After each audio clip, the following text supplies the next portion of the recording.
오늘은 컴퓨터 사기 전에 알아야 될 부분, 즉 호구가 되지 않는 방법을 실제 사례를 포함해서 간단하고 알기 쉽게 알려드리려고 합니다. 이 영상에서는 싸게 사거나 저렴하게 사는 방법이 아니라 사지 말아야 될 거랑 잘못된 판단 방법, 대표적인 게 몇몇 개 있는데 그걸 알려드릴 거고요. 그리고 본인의 사용하는 용도에 따라 어떻게 견적을 맞춰야 되는지까지 알려드릴 겁니다. 싸게 사는 법이라든지 아니면 각 브랜드별 특징들은 다음 영상에서 알려드릴 거고요. 일단은 가장 오류를 범하시는 게 첫 번째로는 스펙이 아닌 무조건 예산에 맞춰서 컴퓨터를 사는 경우인데요. 이러다 보니까 나오는 현상이 뭐냐면은, 예를 들어 예산은 40만 원인데 같은 가격으로 중고를 사면 좀 더 저렴하지 않을까. 근데 중고 컴퓨터 같은 경우에는 진짜 컴퓨터를 모르시는 분들은 사면 안 되는 게, 잘 아는 사람 입장으로 보면은 도대체 이거를 사는 사람이 있어? 할 정도로 진짜 어마어마한 견적들이 많습니다. 한 명만 걸려라 라는 식으로 구성된 상품도 진짜 많고요.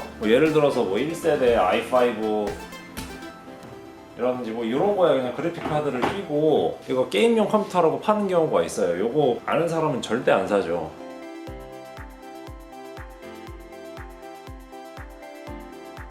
실제로 이런 거를 구입을 많이 해요. 왜냐면은 i5니까. 결론만 말씀드리면은 초보자분들은 중고 제품을 사지 않는 걸 추천드리고요. 이유야 정말 많지만 스펙만 보시더라도 최신에 나온 i3가 예전에 나온 i5보다 능력치가 훨씬 좋아요. 그렇다고 컴퓨터 잘하시는 분들이 중고 제품을 안 쓰냐, 이건 아닌데, 그런 분들은 보통 AS 보증 기간이 남아있는 제품을 중고 제품으로 사고요. 중고 제품 중에서도 물론 AS 보증 기간이 끝났어도 오랫동안 사용할 수도 있어요. 하지만 굳이 내 돈을 내가면서 이렇게 도박을 할 필요는 없고, 그런 좋은 매물 같은 경우에는 초보자분들이 구입하기가 정말 어렵기 때문에 초보자분들은 그냥 중고 제품은 배제하시는 게 좋을 것 같습니다. 두 번째로는 오픈마켓에서 사는 경우입니다. 왜 잘못됐냐 하면은, 일반적으로는 오픈마켓이 왜? 라고 생각을 하실 텐데, 일단은 제가 판매자 입장에서도 말씀을 드릴게요. 왜냐면 일단은 컴퓨터를 판매할 때 마진 가격을 컴퓨터 한 대당 가격에서 5%에서 보통 한 10% 정도로 봐요. 근데 오픈마켓 같은 경우에는 오픈마켓에서 판매가 되면은 판매 금액의 7%에서 11%까지 오픈마켓에 가져갑니다. 그러면 당연히 가격이 비쌀 수밖에 없겠죠. 근데 다나와랑 가격 차이가 얼마 안 나던데? 라고 생각하시는 분들은 제대로 비교를 해보셔야 됩니다. 다나와보다 더 쌀 수도 있어요. 이게 왜 그러냐면은, 제가 예시를 두 가지를 이미지로 띄워 드릴게요. 저희 스토어팜에서 사용하던 이미지고요. 일단 첫 번째입니다. 그리고 이게 두 번째이고요. 차이를 모르시겠다고요? 네, 근데 스펙은 똑같죠? 근데 들어가는 부품은 다를 겁니다. 자, 이런 식으로 같은 B360 보드라도 보드에 따라 가격 차이가 어마어마하고요. 360 보드가 아니더라도 그래픽카드 메모리도 마찬가지입니다. 이런 식으로 초고속 게임 이런 미사오가 들어가는데, 그냥 가장 싸고 벌크 제품이 들어간다고 생각하시면 됩니다. 이것도 그나마 알려진 제품들이 들어가면 되는데, 그래픽카드 저가형으로 유명한 거는 이노3D, 만리, 컬러풀? 이 정도가 있겠죠? 근데 이 세 제품이 이 제품이 들어가면 차라리 다행인 거고, 일반 시장에는 풀리지 않는 벌크형 그래픽카드도 있습니다. 물론 똑같이 RTX 2060이니까 사기는 아니죠. 이런 식으로 각 부품의 단가를 최대한 낮춰가지고 최저 가격을 맞추는 거고요. 제가 본 업체는 이런 데도 있었어요. 2060이 들어가는데 저렇게 600A라는 제품이 들어가요. 얼핏 보면은, 컴퓨터 잘 모르는 사람이 보면은 600이라고 적혀 있으니까 당연히 600W 제품이라고 생각을 하죠. 근데 여기 띄워드리는 거 보시면은 표기는 600A라고 표기가 되어 있는데 600W 제품은 아닙니다. 전격이 200밖에 안 들어가는 제품이 들어가고요. 물론 저런 걸로 하면은 컴퓨터가 당분간은 켜져요. 근데 100% 고장 납니다. 보통 이런 식으로 하면서도 그래도 부품을 잘 아는 사람이 있으니까 원하는 걸로 바꿀 수도 있게 옵션을 걸어 놓기는 하는데, 원하는 걸로 바꾸면 가격이 엄청 올라가는 식으로 해서 옵션을 걸어 놓습니다. 그래서 컴퓨터 잘 아시는 분들은 다나와가 어떠니 해도 다나와로 돌아가는 게 그만큼 잘 돼 있으니까요. 그리고 세 번째로는 셀프 호구 유형입니다. 이런 유형도 굉장히 답답하고 제가 상담하면서 가장 많이 겪는 유형이고요. 일단은 제가 견적 하나 띄워드릴게요. 이 견적에 컴퓨터를 사려고 한다는 거였는데요. 뭐 딱 보기에는 나쁘지 않죠? 뭐 유명한 회사에서 견적을 받은 거고 뭐 가격도 제 가격이 맞습니다. 보기에는 전혀 이상이 없는 견적인데 하지만은 뭐 이거 용도를 보셔야 되는데 용도를 들으시면은 정말 기가 막히는 경우가 많습니다. 용도가 뭐냐면은 이분은 포토샵을 조금 배워가지고 포토샵을 조금씩 하는데 지금 컴퓨터는 끊겨서 저 컴퓨터를 보고 있다고 합니다. 뭐 잘 모르면은 그럴 수도 있죠. 한두 번이 아니니까 침착하게 설명을 합니다. 혹시 뭐 게임을 하실 거냐? 포토샵 말고 다른 작업을 하시는 게 있냐? 없답니다. 그래서 제가 견적을 다시 내드렸죠.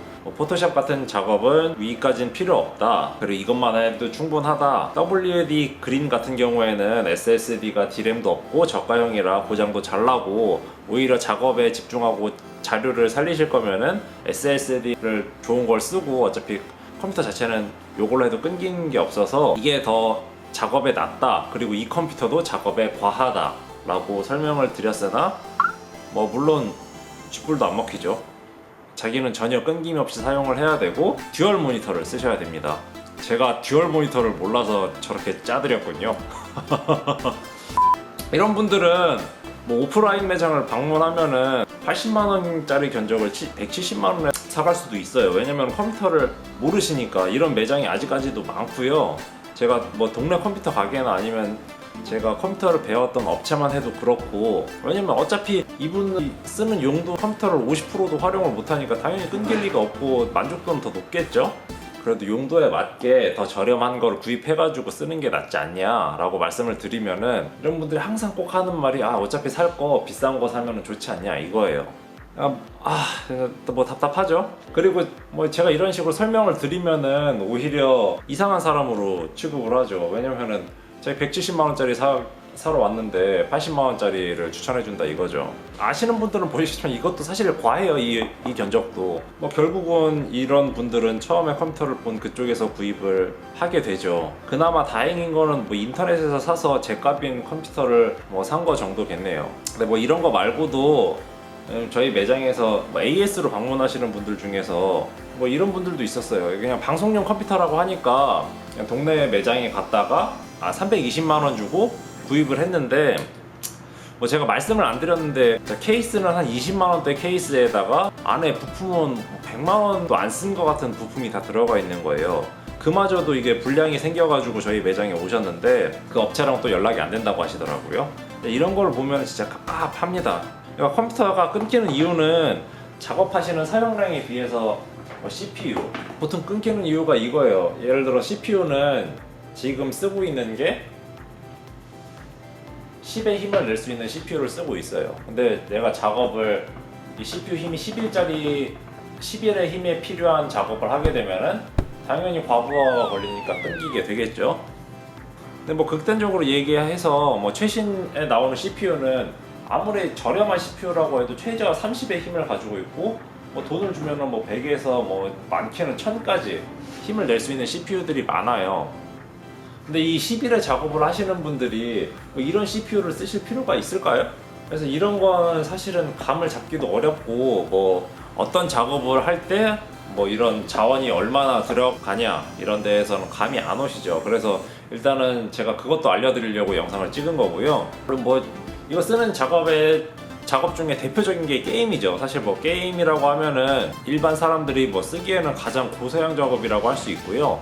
그러니까 뭐 게임이라고 하면은 단지 뭐 뿅뿅뿅 오락거리로 생각하시는 분들이 많은데 게임이 진짜 최신 기술이랑 뭐 학문의 집합체입니다. 왜냐면 게임을 만들 때 들어가는 요소만 해도 물리 엔진, 물리 연산 엔진이라고 하죠. 이런 수학적인 부분도 들어가고 뭐 연체 동력학, 유동력학 같은 물리 시스템을 이용하고 뭐 FPS 게임 같은 경우에는 뭐 탄도약도 들어가고 뭐 텍스처, 뭐 쉐이딩 이런 그래픽 요소도 들어가고 그리고 뭐 일단은 게임 만드는 자체가 게임에서 아무나 안 뽑아요. 뭐 거의 최고의 브레인들만 뽑고요. 당연히 뭐 최신 게임일수록 CPU, 그래픽카드, 뭐 메모리 이런 자원을 많이 먹을 수밖에 없습니다. 게임 견적은 어떻게 맞추면 좋을까 알아보기 전에 일단 CPU부터 갈게요. 이거는 제가 잘 정리되어 있는 이미지를 하나 띄워드릴게요. 이런 식으로 생각을 하시면 돼요. 클럭이 높으면은 힘이 세고 코어 수가 많으면 그만큼 인원이 늘어나는 거고요. 스레드가 높으면 팔이 여러 개 달린 형태로 작업을 하실 수 있다고 생각하시면 돼요. 뭐 뜨거운 감자죠. AMD랑 인텔 어떤 게 좋냐? 아직까지도 많이 물어보시고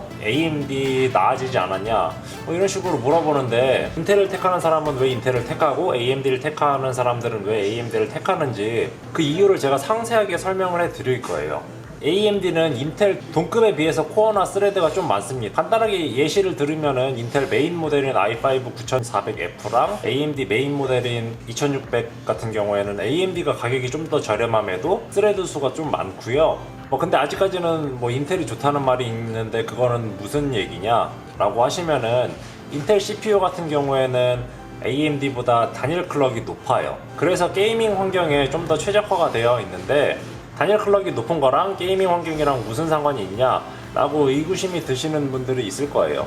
제가 그런 부분도 일단 설명을 드릴 건데, 그리고 그 전에 뭐 말씀드리면은 사실 레이턴시나 이런 것 때문에 AMD가 인텔에 비해서 게이밍 환경에 좀 뒤처지는 건데, 그런 것까지 다 설명을 해드리면은 너무 복잡하고 영상도 길어지기 때문에 그냥 단순하게 그냥 클럭이라고 표현해서 설명을 하겠습니다.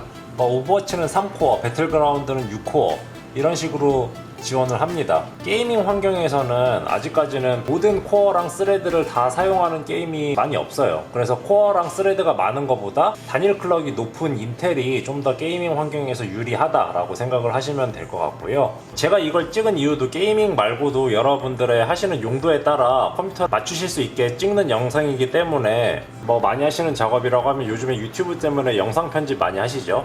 영상 편집은 멀티코어를 완벽하게 지원합니다.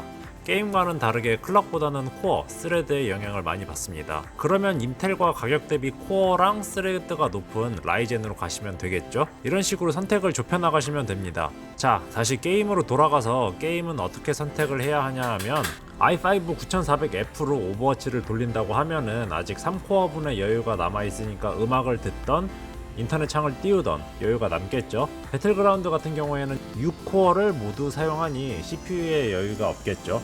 예시를 들어서 이 상황에서 CPU 사용률이 큰 방송을 한다 이러면 방송 쪽에도 CPU 힘이 할당되어야 하니 i5 9400F보다는 2600이 스레드가 조금 더 많으니 방송 상황에서는 유리하고, 원컴 방송이나 다른 작업 여러 개 동시에 하실 거면 CPU를 조금 더 높은 등급으로 선택을 하시면 되겠습니다. 여기서 말씀드리고 싶은 거는 6코어 이상 쓰는 게임이 많이 없기 때문에 게임 단일로만 플레이 하신다면 i5 이상으로 갈 필요가 없이 그래픽카드에 조금 더 투자를 하는 게 좋다라는 거죠. 그리고 또 많이 하시는 게 뭐 포토샵, 일러스트 등 어도비 프로그램을 많이 쓰시는데, 어도비 같은 경우에는 메모리, 즉 램을 많이 잡아먹습니다. 많이 잡아먹는다고 해도 16기가 정도면 충분하고요. 이런 식으로 용도에 맞게 하나씩 견적을 짜시면 조금 더 현명하게 컴퓨터를 구입하실 수 있으실 겁니다. 이 짧은 영상도 사실 어떻게 쉽게 전달이 가능할까 고민을 많이 하고 찍었지만 부족한 부분이 있을 수 있습니다. 그 부분은 댓글로 남겨주시면 답변 드리겠습니다. 영상이 도움이 되셨으면 구독이랑 좋아요 부탁드리겠습니다. 감사합니다.